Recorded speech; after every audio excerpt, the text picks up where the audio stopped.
12ನೇ ಶತಮಾನದಾಗ ಬಸವಣ್ಣವ್ರು ಹೇಳಿದ್ರಲ್ಲ, ಅದನ್ನ ಅನುಷ್ಠಾನಕ್ಕೆ ತಂದಿತ್ತು. ಎಲ್ಲ ಜಾತಿಯವ್ರಿಗೂ ಕೂತಿರಲಿ, ಯಾವುದೇ ಜಾತಿ ನನಗೆ ಗೊತ್ತೇ ಇಲ್ಲ. ನನಗೆ ನಾನು ನೋಡಿದ ಹಾಗೆ ಎಲ್ಲಾ ಜಾತಿ ಧರ್ಮದವ್ರು ನನ್ನ ಮಠ ಕೇಳ್ಕೊಂಡು ಬರ್ತಿದ್ರ ಅದು ಬಂಡಿಗನಿ ಮಠ. ಆವತ್ತು ಬಸವಣ್ಣವರು ಹೆಣ್ಮಕ್ಳಿಗೆ ಎಷ್ಟು ಮಹತ್ವ ಕೊಡ್ಬೇಕಂತ ಹೇಳಿದ್ರು, ಅದನ್ನ ಅನುಷ್ಠಾನಕ್ಕೆ ತಂದಿದ್ರು.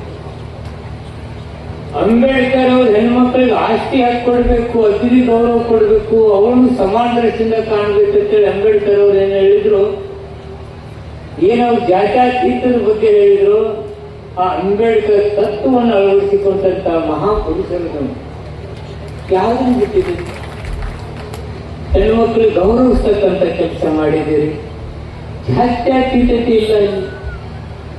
ನಾನು ಇನ್ನೊಂದು ಹೇಳ್ತಿದ್ದೀನಿ, ಈ ಪ್ರಜಾಪ್ರಭುತ್ವ ವ್ಯವಸ್ಥೆಯಲ್ಲಿ ಸಂವಿಧಾನ ದೊಡ್ಡ ಶ್ರೇಷ್ಠವಾದ ಸಂವಿಧಾನ.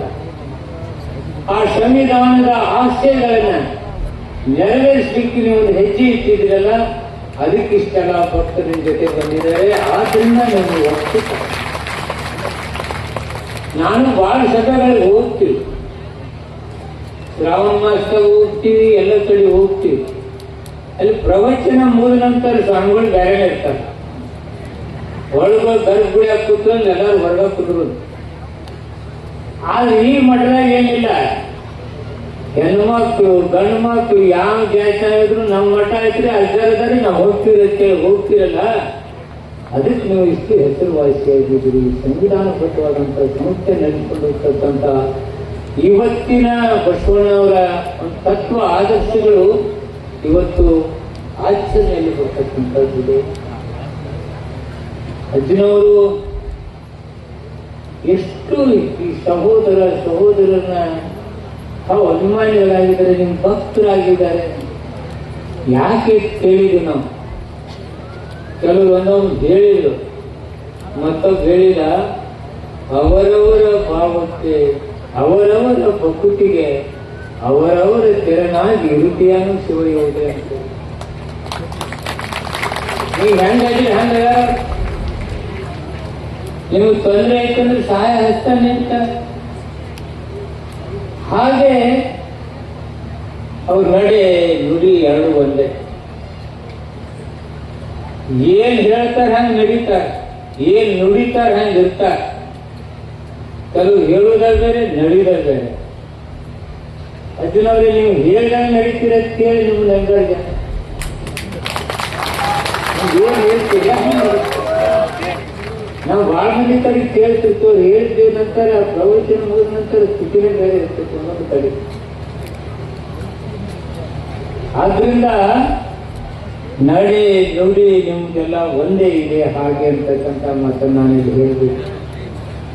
ಎಂತ ಸಂತ ಅಂದ್ರೆ ಶಾಂತಿ ದೂತ,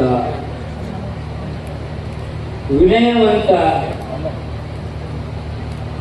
ಯಾರಾದ್ರೂ ನನ್ನ ಕಾಲು ನಮಗೆ ಗಾಡಪ್ಪ ನೀನು ನಾನು ಒಂದೇ ಇರ್ತಕ್ಕಂಥ ಕೈ ಮುಗಿತಕ್ಕಂಥ ಮಹಾ ಸಂತ.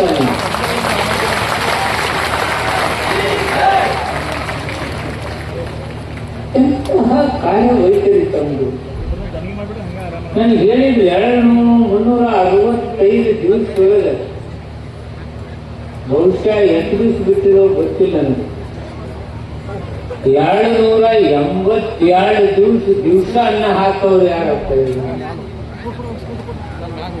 ಅಂತಹ ಶಕ್ತಿ ನಿಮ್ಗೆ ಎಲ್ಲಿಂದ ಬರ್ತೋ ಗೊತ್ತಿಲ್ಲ ನನಗೆ.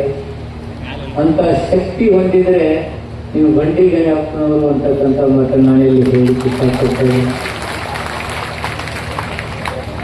ಯಾರೇ ಬರಲಿ ಅವರು ವಸ್ತ್ರದಾನ ಮಾಡ್ತಕ್ಕಂಥದ್ದು, ಸೇವೆಯನ್ನು ಮಾಡ್ತಕ್ಕಂಥದ್ದು, ನ್ಯಾಯ ಕೊಡ್ತಕ್ಕಂಥದ್ದು. ಪೊಲೀಸ್ ಸ್ಟೇಷನ್ ಜಗಳ 30 ವರ್ಷ 40 ವರ್ಷ ಅಲ್ಲದು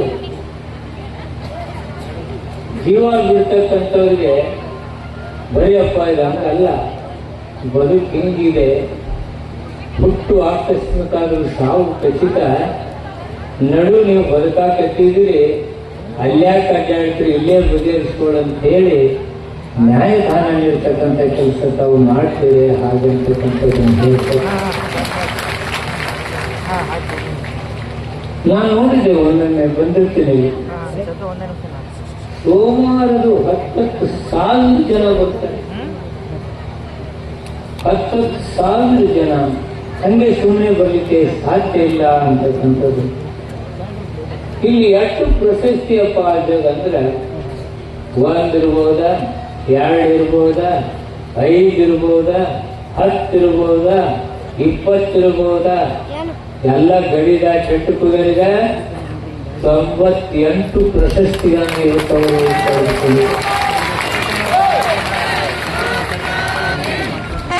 ಸರ್ಕಾರ ನಾವು ಗಮನಿಸಿ ಹೇಳಿದ್ದೀವಿ, ಅಜ್ಜಗೆ ಸುವರ್ಣ ಮಹೋತ್ಸವ ಪ್ರಶಸ್ತಿ ಕೊಡಬೇಕಲ್ಲ ಅಂದಾಗ ನಾವು ಸರ್ಕಾರ ಒಪ್ಪಿ ಅವರಿಗೆ ಸುವರ್ಣ ಮಹೋತ್ಸವ ಪ್ರಶಸ್ತಿಯನ್ನ ಸರ್ಕಾರ ನೀಡಿದೆ.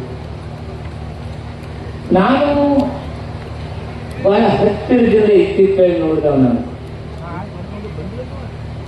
ಆದರೂ ಆ ಕಡಿಮೆ ಅವಧಿಯಲ್ಲಿ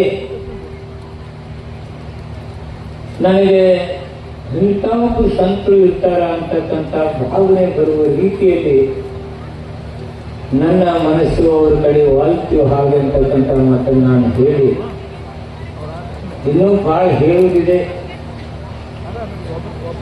ನಾನು ರಣೋತ್ಸವ ಮಾಡ್ತೀನಿ ಅಂದ್ರೆ ನನ್ನಪ್ಪ ಅನ್ನ ಹಾಕಲ್ಲ, ನನಗೆ ಬಿಟ್ಟು 1,00,000 ಜನ ಬರ್ತಾರೆ, ಅದು ಎತ್ತರ ಬರಲಿ ಬಿಡಪ್ಪ ನಾನು ಮಾಡ್ತೀನಿ ಅಂತಂದ್ರೆ ನಾ ಹಿಂಗ ಕಾರ್ಯಕ್ರಮ ನೋಡಿ ಒಳಗೆ ನೋಡಕ್ ಹೋಗ್ತೀನಿ. ಅಲ್ಲಿ ಎಂತ ನೌಕರಸ್ಥರು ಕೆಲಸ ಮಾಡಕ್ ಹಚ್ಚಿರ ಅಂದ್ರ ನೀವ್ಯಾಕ್ರಪ್ಪ ಇಲ್ಲಿ ಅಂತಂದ್ರೆ ನಾವು ಊಟಕ್ಕೆ ಬಂದಾಗ ನಾ ತಿಳ್ಕೊಂಡಿದ್ನಿ, ಇಲ್ಲಿ ನಾವು ಸೇವಾಕ್ ಬಂದೀವಿ ಅಂತಂದ್ರೆ ಎಷ್ಟು ಮಂದಿ ನೌಕರಿ ನಿಮ್ಮಲ್ಲಿ ಸೇವಾ ಮಾಡ್ಲಿಕ್ಕೆ ಬರ್ತಾರೆ.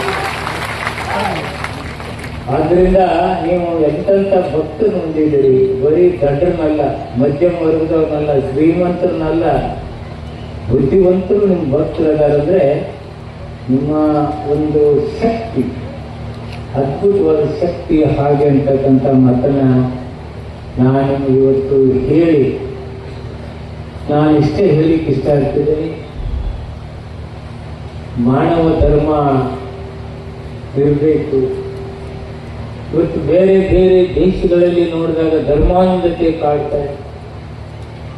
ನನ್ನ ಧರ್ಮ ಶ್ರೇಷ್ಠ, ನನ್ನ ಧರ್ಮ, ನಾ ಈ ಧರ್ಮದವನು, ಆ ಧರ್ಮದವ ಅಂತೇಳಿ ಒಡೆದು ಒಡೆದು ಒಡೆದು ಮನಸ್ಸುಗಳು ಚಿತ್ರ ಮಾಡಿ ಅಣ್ಣ ತಮ್ಮಂದಿರುವಂತ ಜಾಗದಲ್ಲಿ ರಾಕ್ಷಸ ಪ್ರವೃತ್ತಿಯನ್ನ ಹುಟ್ಟು ಹಾಕ್ತಕ್ಕಂಥ ನಮ್ಮಂಥವ್ರಿಗೆ ನೀವೊಬ್ಬ ಮಾದರಿ ಮತಾಧಿಪತಿ ಅಂತಕ್ಕಂಥ ಮಾತನ್ನು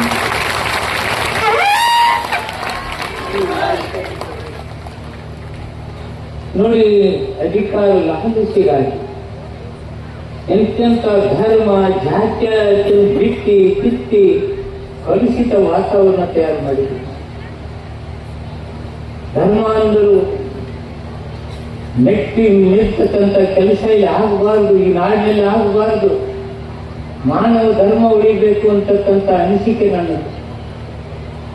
ನಾನು ಆ ಅನಿಸಿಕೆಯಿಂದನೇ ನಿಮ್ಮಲ್ಲಿ ಬರಲಿಕ್ಕೆತ್ತಿದ್ದೀನಿ, ನಿಮ್ಮ ಭಕ್ತನಾಗಿದ್ದೀನಿ, ನಿಮ್ಮ ಜೊತೆಯಲ್ಲಿ ನನ್ನ ಪ್ರಯತ್ನ ಇದೆ.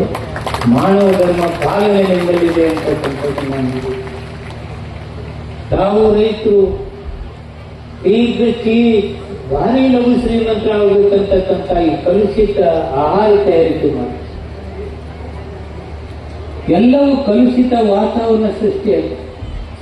ತಿನ್ನುವ ಆಹಾರ ಕಲುಷಿತ, ಸೇವಿಸುವ ಗಾಳಿ ಕಲುಷಿತ, ಕುಡಿಯುವ ನೀರು ಕಲುಷಿತ, ರಾಜಕಾರಣ ಕಲುಷಿತ, ಧರ್ಮ ಕಲುಷಿತ, ಇಂತಹ ವಾತಾವರಣ ಸೃಷ್ಟಿಯಾಗಿದೆ. ಯಾವುದನ್ನು ತಿನ್ಬೇಕಂದ್ರೆ ಕೆಮಿಕಲ್ ಇರ್ತಾರೆ. ಏನ್ರಿ ಮಿರಿ ಮಿಂಚುತ್ತಲ್ಲ, ಕಾಯಿಪಲ್ಯ ಇದೆ, ಎಣ್ಣೆ ಹೊಡೆದು ತಂದಾರಿ. ಇಷ್ಟು ಹೀರಿಕಾಯಿ ಆಯ್ತಂದ್ರೆ ಎಣ್ಣೆ ಹೊಡೆದ್ರೆ ಅದಕ್ಕೆ ಇಟ್ಟುದಾಗಿರ್ತಾರೆ. ಮತ್ತೆ ನಾವು ತಿನ್ನಕತ್ತೀವಲ್ರಿ, ಏನ್ ಮಾಡೋಕ್ಕಾಗಲ್ಲ. ಇಷ್ಟು ಕಲುಷಿತ ಆಹಾರ, ದಿನಂಪ್ರತಿ ರೋಗ ರುಜಿನಗಳು ಹರಡ್ತಕ್ಕಂಥ ಇಂತಹ ದಿನಗಳಲ್ಲಿ ತಮ್ಮ ಒಂದು ಕೆಲಸ ಏನಿದೆ, ಜಗತ್ತಿನ ಬದಲಾವಣೆ ತರಬೇಕು, ಜಗತ್ತಿನಲ್ಲಿ ಸಹೋದರತ್ವ ಬರಬೇಕು, ಎಲ್ಲರೂ ಒಂದು ಅಂತಕ್ಕಂಥ ಭಾವ ಬರಬೇಕು ಅನ್ನುವ ತಮ್ಮ ಧರ್ಮ ಏನಿದೆ, ಮಾನವ ಧರ್ಮ, ಅದು ಯಶಸ್ವಿ ಆಗಲಿ. ದೇಶಾದ್ಯಂತ ಇವತ್ತು ಬಸವಣ್ಣನ ಧರ್ಮ ಅಮೇರಿಕ, ಇಂಗ್ಲೆಂಡ್ ಎಲ್ಲ ಕಡೆ ಹೋಗಿ ತಿಳ್ಕೊತಾರೆ ಬಸವಣ್ಣ ಎಂತ ಅಂತೇಳಿ. ಅನುಷ್ಠಾನಕ್ಕೆ ತರ್ತಕ್ಕಂಥ ತಮ್ಮ ಈ ಧರ್ಮ ಮುಂದುವರೆಗೆ ನೂರಾರು ವರ್ಷ ಅಲ್ಲ, ಇನ್ನೂ ಹೆಚ್ಚಿನ ವರ್ಷಗಳ ತಾವು ಬದುಕಬೇಕು. ಬಡವರ ಪಾಲಿಗೆ ಬೆಳಕಾಗಬೇಕು. ನೊಂದವರಿಗೆ ಧೈರ್ಯ ಕೊಡ್ತಕ್ಕಂಥ ಶಕ್ತಿ ಕೊಡ್ತಕ್ಕಂಥ ನೀವುಗಳು ಹೆಚ್ಚು ಕಾಲ ಬಾಳಿ ಬದುಕಲಿ, ಬಡವರಿಗೆ ಸಹಾಯ ಬೆಳಕನ್ನು ಕೊಡಲಿ. ಆ ಭಗವಂತ ಇನ್ನೂ ಅವರಿಗೆ ಹೆಚ್ಚಿನ ಶಕ್ತಿ ಕೊಡಲಿ. ನಾವೆಲ್ಲರೂ ನಿಮ್ಮ ಜೊತೆ ಇರ್ತೀವಿ ಅಂತಕ್ಕಂಥ ಮಾತನ್ನು ಹೇಳಿ, ಇಂಥ ಮಾನವ ಧರ್ಮವನ್ನು ಪಾಲನೆ ಮಾಡ್ತಕ್ಕಂಥ ತಮಗೆ ನಾವು ಮುಖ್ಯಮಂತ್ರಿಗಳ ಜೊತೆ ಮಾತನಾಡಿದೆ. ಹೆಂಗಪ್ಪ ಅದು ಏನು ಮಾಡ್ತಿಲ್ಲ ಸರ್, ಎಲ್ಲ ಜಾತಿ ಧರ್ಮ ಒಂದೇ ಇರ್ತೈತಿ, ಸರ್ವಧರ್ಮ ಸಮ್ಮೇಳನ ಬೇಕಾದ್ರೆ ಅವ್ರು ಮಾಡ್ತಾರೋ ಅಂತ ಹೇಳಿದೆ. ನಾನು ಅವರ ಭಕ್ತ ಮಂಡಳಿ ಎಲ್ಲ ಬಂದಿತ್ತು. ಅವಾಗ ಹೇಳಿದಾಗ ಮುಖ್ಯಮಂತ್ರಿಗಳು ಹೇಳಿದ್ರು, ಸರ್ವಧರ್ಮ ಸಮ್ಮೇಳನ ಮಾಡ್ತಿದ್ರೆ ತಿಮ್ಮಕ್ಕೂ ನಾವು ಬರ್ತೇನೆ ಅಂತ ಹೇಳಿದ್ರು. ಹಂಗೆ ಯಾವಾಗ ಬರ್ತೀವಿ ಸರ್ ಕೇಳಿದ್ರೆ, ನೆಕ್ಸ್ಟ್ ತಿಂಗಳು 13ಕ್ಕೆ ಬರ್ತೀನಿ ಬೇಕಾದ್ರೆ ತಯಾರಿ ಮಾಡ್ಕೊಂತ ಹೇಳಿದ್ರು.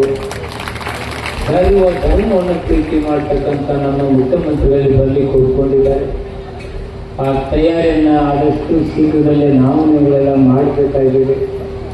ಅದಕ್ಕೆ ಬೇಕಾದ ಸಕಲ ಸಿದ್ಧತೆಗಳ ತಯಾರಿಗಳಾಗಬೇಕು. ಟೈಮ್ ಹಾಗೆ ಹೋಗ್ತಾ ಇದೆ. ತನ್ಮೂಲಕ ಸರ್ವಧರ್ಮ ಸಮ್ಮೇಳನದ ಮೂಲಕ ಈ ದೇಶದ ಏನು ಭಾವನೆಗಳಿದ್ದಾವೆ ಆ ತಿಳುವಳಿಕೆ ಹೇಳ್ತಕ್ಕಂಥದ್ದು, ಆ ಮಾತನ್ನು ಹೇಳ್ತಕ್ಕಂಥ ಮಹಾಪುರುಷರಲ್ಲಿ ಬರ್ತಾರೆ. ಅದ್ರ ಜೊತೆ ಮುಖ್ಯಮಂತ್ರಿಗಳು ಹೇಳ್ತಾರೆ ಅಂತಕ್ಕಂಥ ಮಾತನ್ನು ಹೇಳಿ ಮತ್ತೊಮ್ಮೆ ಗುರುಗಳಿಗೆ ನನ್ನ ವಂದನೆಯನ್ನು ಸಲ್ಲಿಸ್ತೇನೆ. ನಾನಿನ್ನೂ ಇರಬೇಕು, ಅವ್ರ ಮಾತು ಕೇಳಬೇಕು, ನಿಮ್ಮ ಮಾತು ಕೇಳಬೇಕು, ನೀವು ಹೇಳು ನಮ್ಗೆ ಏನು ಆನಂದ ಅವ್ರ ಮಾತು ಕೇಳಬೇಕು ಅಂತಕ್ಕಂಥ ಬಹಳ ಸದಿಚ್ಛೆ. ಆದರೆ 4 ಗಂಟೆಗೆ ಪ್ರೆಸ್ ಮೀಟ್ ಕರೆದಿದ್ದೀನಿ. ಈ ಒತ್ತಡದ ನಡುವೆ ನಾನಿಲ್ಲಿ ಕೂತ್ಕೊಂಡಿದ್ದರಿಂದ ನನಗೆ ಗುರುಗಳ ತಾವು ಪರ್ಮಿಷನ್ ಕೊಡ್ತೀರಿ ಹಾಗೆ ಅಂತೇಳಿ ನಾನು ತಮ್ಮಲ್ಲಿ ವಿನಯಪೂರ್ವಕ ವಿನಂತಿ ಮಾಡ್ಕೊತೀನಿ. ವೇದಿಕೆಯಲ್ಲಿರ್ತಕ್ಕಂಥ ಎಲ್ಲರಿಗೂ ನಾನು ವಿನಯಪೂರ್ವಕ ವಿನಂತಿ ಮಾಡ್ಕೊಡ್ತೀನಿ. ನನಗೆ ಮುಂದಿನ ಕಾರ್ಯಕ್ರಮಕ್ಕೆ ಹೋಗಲಿಕ್ಕೆ ತಾವು ಅನುಮತಿ ಕೊಡಬೇಕು ಹಾಗೆ ಅಂತೇಳಿ. ಭಕ್ತರ ತಾವು ಭಾವನೆಯಲ್ಲಿ ಬೇರೆ ಭಾವನೆ ಬರಬಾರದು. ಏನಪ್ಪ ಮಂತ್ರಿ ಬಂದ ಮಾತಾಡಿದ ಹೋದ ಅಂತಕ್ಕಂಥ ಭಾವನೆ ನಮಗೆ ಬರಬಾರ್ದು. ಯಾಕಂದರೆ ಏನಪ್ಪ ಹಿಂಗೆ ಇವರು ಮಂತ್ರಿಗಳು ಅಂತಕ್ಕಂಥ ಮಾತುಗಳನ್ನ ಬೇರೆ ಬೇರೆ ಕಡೆ ಕೇಳಿತ್ತು. ನಮ್ಮ ಶಿಷ್ಯರ ಬಂದಿತ್ತು, ಏನು ಸಾಹೇಬ್ರೆ ನೀವು ಮಾತಾಡೋದ್ರಿ, ಹಿಂಗೆ ಮಾತಾಡಕತ್ತಿದ್ರು, ಇನ್ನೊಟ್ಟು ಕುಂದಿರ್ಬೇಕಾಗಿತ್ತು ಅಂತ ಹೇಳ್ತಿರ್ತಾರೆ. ಆದರೆ ಅದು ನಿಮ್ಮ ಕೆಲಸವೇ ಇರೋದ್ರಿಂದ ನಾನು ಇಲ್ಲಿಂದ ನಿರ್ಗಮಿಸ್ತೇನೆ. ತಾವು ನನಗೆ ಅನುಮತಿ ಕೊಡ್ತೀರಿ ಹಾಗಂತೆ ಭಾವಿಸ್ತೇನೆ. ಈ ಯಶಸ್ವಿ ಕಾರ್ಯಕ್ರಮಕ್ಕೆ ಭಾಳ ನನಗೆ ಖುಷಿಯಾಗಿದೆ, ಸಂತೋಷ ಆಗಿದೆ. ಅರ್ಜುನವ್ರಿಗೆ ಮತ್ತೊಂದು ನನ್ನ ಹಾರೈಕೆ 100 ವರ್ಷ ಬಾಳಿ ಅಂತಕ್ಕಂಥ ಮಾತನ್ನು ಕೇಳಿ ನನ್ನ ಮಾತು